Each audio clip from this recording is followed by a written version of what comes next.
Du 5 au 7 octobre 2024, Brazzaville a accueilli une formation cruciale pour la santé publique en République du Congo. Organisée par le ministère de la Santé et de la Population en collaboration avec l'OMS et avec l'appui financier de l'USAID, cette formation vise à renforcer la surveillance épidémiologique de la Mpox dans les départements touchés et à risque.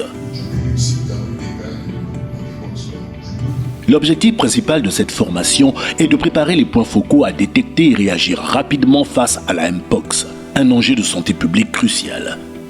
Parmi les objectifs spécifiques, il s'agit d'enseigner aux participants à identifier rapidement les signes et symptômes de la maladie, à signaler efficacement les cas et à suivre les contacts grâce au système de notification existant. Il est question ici de donner les compétences aux acteurs de première ligne dans l'identification précoce des cas, d'assurer leurs compétences en matière de notification avec les outils que nous allons mettre à leur disposition et de leur donner aussi des éléments de langage en ce qui concerne la communication sur les risques et en lien avec la maladie à monkeypox.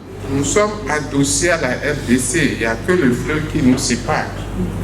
Il y a beaucoup de cas là-bas. Et donc nous ici, on doit être vigilants. Et on doit faire en sorte qu'on puisse détecter très tôt les cas. Et pour détecter très tôt les cas, nous devons organiser la recherche active des cas. Donc c'est bien de connaître les définitions de cas, de former les autres collègues, mais vous devez aussi organiser la recherche active des cas dans vos aires sanitaires. Cette formation est organisée en 3 pôles couvrant les zones géographiques clés. Le pôle centre à Brazzaville, Plateau et la Cuvette. Le pôle nord à la Likwala et le pôle sud à Pointe-Noire. À Brazzaville, les participants ont suivi des sessions intensives combinant théorie et pratique. En pratique, nous avons prévu des simulations, de faire des scénarios sur des cas pratiques. Ça veut dire que s'il y a des cas suspects quelque part, comment va se faire le prélèvement?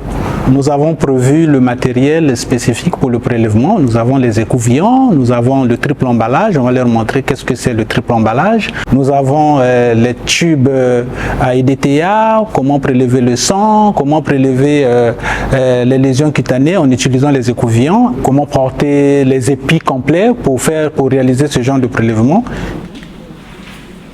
Nous avons au moins 3 types de prélèvements prévus pour la pratique. Nous avons le prélèvement sanguin, il y a une période pour ce prélèvement et puis nous avons le prélèvement des croûtes et des lésions cutanées. Donc nous allons leur montrer comment faire cette pratique-là. On a eu à ajouter un plus par rapport à tout ce que nous avons comme bagage puisque nous sommes le personnel de santé.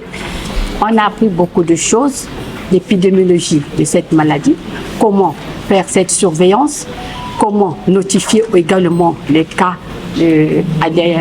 dans la recherche active et puis comment faire également le prélèvement des cas que nous allons rencontrer, qui viendront fréquenter nos centres. Nous devons faire un bon prélèvement afin que ceux qui vont aussi faire l'analyse de ces prélèvements puissent nous donner des bons résultats. Au sortir d'ici, nous n'allons plus faire ce qu'on faisait avant, mais nous allons le faire plutôt avec précision. Et vraiment, cette formation nous a donné un plus dans ce qu'on avait déjà. La communication des risques est au cœur de cette formation. L'une des priorités est de s'assurer que les messages de prévention et d'information sur la Mpox soient clairs et accessibles à tous. Cela permet de sensibiliser efficacement les populations et d'impliquer les communautés dans la lutte contre cette maladie.